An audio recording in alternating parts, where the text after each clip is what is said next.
higher secondary students, those who are studying +1 and +2 11ஆம் வகுப்பு 12ஆம் வகுப்பு மாணவர்களே, உங்களுக்கு கொஸ்டின் நம்பர் 45 அநேகமாக லெட்டர் ரைட்டிங்காக இருக்கும். அப்ளிகேஷன் லெட்டர், வேலைக்கான விண்ணப்ப கடிதம், அல்லது right a letter to your headmaster asking for a duplicate mark sheet, இப்படி கேட்டிருந்தாங்க. இப்போ அப்ளிகேஷன் லெட்டர் அப்படின்னா அது ஃபார்மல் லெட்டர், முறைப்படி எழுதக்கூடிய கடிதம். அது எப்படி இருக்கும் அப்படின்னாக்கா, கொஸ்டின் நம்பர் 41. உங்களுக்கு கொஸ்டின் நம்பர் 41 உங்களுக்கு மொத்தம் பார்ட் 4ல் 7 5 மார்க் இருக்கும். 7 × 5 35 மார்க்ஸ், 7 5 35 இருக்கும். 41 prose paragraph, 42 poem paragraph, 43 supplementary paragraph, 44 summary writing, 45 இந்த லெட்டர் ரைட்டிங் வரும். அப்ளிகேஷன் லெட்டர் அப்படின்னா how to write an application for your போஸ்ட்னா வேலை அல்லது ஒரு ஜாப். அதுக்கு ஒரு விளம்பரம் கொடுத்துருப்பாங்க, வாண்டட்னா தேவை. அதை பார்த்து நீங்கள் அதுக்கு அப்ளை பண்ணுற மாதிரி இருக்கும். அப்ளிகேஷன் லெட்டர், விண்ணப்ப கடிதம். ரீட் த ஃபாலோயிங் அட்வர்டைஸ்மெண்ட், பின்வரும் விளம்பரத்தை படித்து. Read the following advertisement and prepare தயார் செய் எ பயோடேட்டா ஆர் எ கரிக்குலம் விட்டே. பயோடேட்டானாலும் ஒன்று தான், கரிக்குலம் விட்டேனாலும் ஒன்று தான். காலேஜில் ரெஸ்யூம்னு சொல்லுவாங்க, அதுவும் ஒன்று தான். ரீட் த ஃபாலோயிங் அட்வர்டைஸ்மெண்ட், பின்வரும் விளம்பரத்தை படித்து பார்.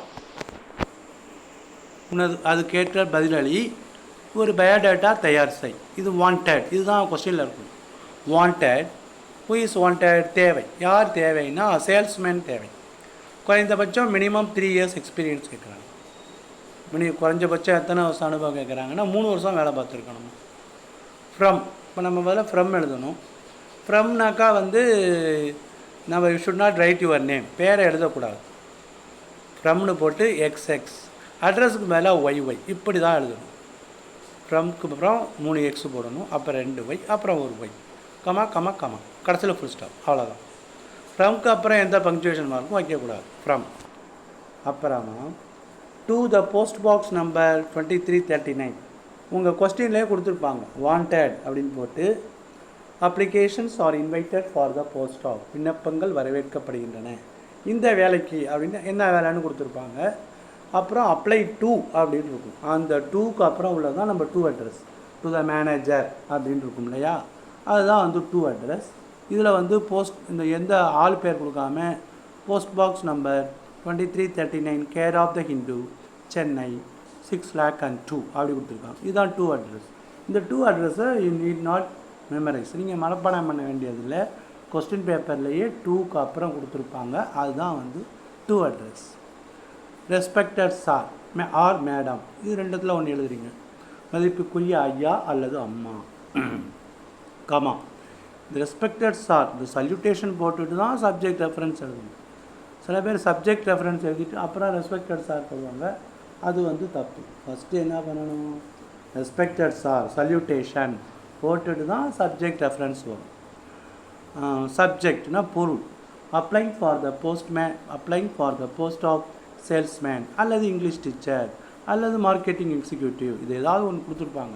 அதனால் நான் பார் போட்டிருக்கேன். நீங்கள் கொஸ்டின் பேப்பரில் என்ன போட்டிருப்பாங்களோ அதுக்கேற்ற மாதிரி அதை எழுதிக்கணும். Applying for the post of சேல்ஸ்மேனா, இங்கிலீஷ் டீச்சரா, மார்க்கெட்டிங் எக்ஸிக்யூட்டிவா, அதுக்கேற்ற மாதிரி நம்ம கொஞ்சம் பயோடேட்டாவிலையும் கொஞ்சம் மாற்றி எழுதணும். ரெஃபரன்ஸ்னால் தமிழில் பார்வை. With reference to your advertisement in the Hindu dated 7/1/24. அந்த டேட்டும் நீங்கள் அந்த அப்போ உள்ள ரீசன்ட் டேட்டாக மாற்றிக்கலாம். இப்போ என்ன பண்ணுறோம், ரெஸ்பெக்டட் சார் போடுறோம், அப்புறம் சப்ஜெக்ட் ரெஃபரன்ஸ் போடுறோம், அப்புறம் நீங்கள் இந்து தினசரியில் கொடுத்த விளம்பரம் சம்பந்தமாக அப்படின்னு கொடுக்குறோம். சப்ஜெக்ட் எழுதணும், அப்புறம் ரெஃபரன்ஸ் எழுதுவோம். அண்ட் தென்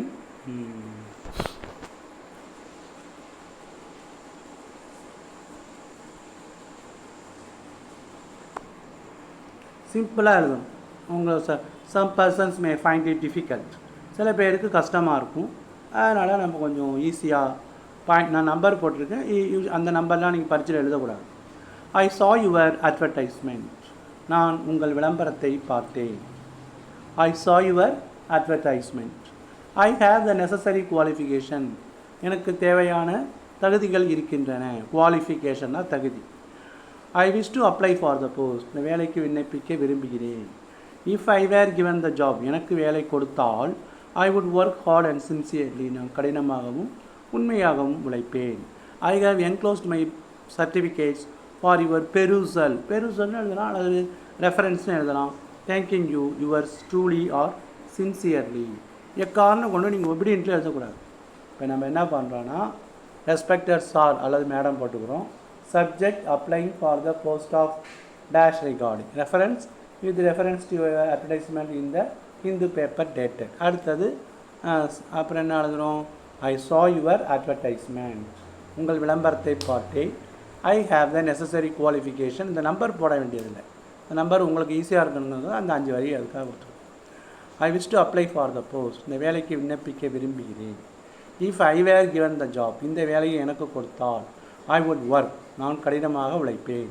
உண்மையாக சின்சியர்லினா உண்மையாக உழைப்பேன். ஐ ஹேவ் என்க்ளோஸ்டுனா இணைத்துள்ளேன். மை சர்டிஃபிகேட்ஸ் எனது சான்றிதழ்களை உங்களது மேலான பார்வைக்காக இணைத்துள்ளேன். பெருசல் தேங்க்யூ யூ. யுவர்ஸ் ட்ரூலி அல்லது சின்சியர்லி. சின்சியர்லி ஸ்பெல்லிங் கரெக்டாக பார்த்துங்க. SINCERELY. சின்சியர்லினா உண்மையுள்ள. இதுக்கு 2.5 மார்க் தான் கொடுப்பாங்க. தென்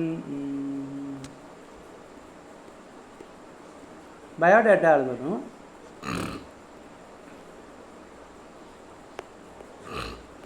பயோடேட்டானா name, father's name, date of birth, இந்த மாதிரி நம்ம எழுதணும். பயோடேட்டா நம்ம நெக்ஸ்ட் கிளாஸில் பார்ப்போம். இப்போ இதை நீங்கள் நல்லா மனப்பாடம் பண்ணிங்க. இது 5 மார்க் கொஸ்டின். இதுக்கு நீங்கள் இது மட்டும் உள்ளது 2.5. அந்த biodata name, father's name, date of birth அதுக்கு ஒரு 2.5 மார்க். Totally 5 marks. நீங்கள் சிம்பிளாக எழுத வேண்டியதுதான். ஃப்ரம் போட்டுக்கணும், டு போட்டுக்கணும், ரெஸ்பெக்டட் சார், அப்புறம் சப்ஜெக்ட், ரெஃபரன்ஸ் பொருள், பார்வை, அப்புறமா 5 வரி தான். ஐ saw your advertisement. I have the necessary qualification. I wish to apply for the post. நான் உங்கள் விளம்பரத்தை பார்த்தேன். I have the necessary qualification. தேவையான தகுதிகள் என்னிடம் இருக்கின்றன. I wish to apply for the post. அந்த வேலைக்கு நான் விண்ணப்பிக்க விரும்புகிறேன். If I were given the job. அந்த வேலை எனக்கு கொடுக்கப்பட்டால் I would work hard and sincerely. நான் கடினமாகவும் உண்மையாகவும் உழைப்பேன். I have enclosed my certificate. எனது சான்றிதழ்களை இணைத்துள்ளேன் உங்களது மேலான பார்வைக்கு. யுவர் சின்சியர்லி அப்படி போட்டு சைன் எக்ஸ். அவ்வளோதான். That's all. தேங்க்யூ. நல்லா படித்தீங்கன்னா உங்களுக்கு இந்த 5 மார்க் வாங்கலாம். தேங்க்யூ.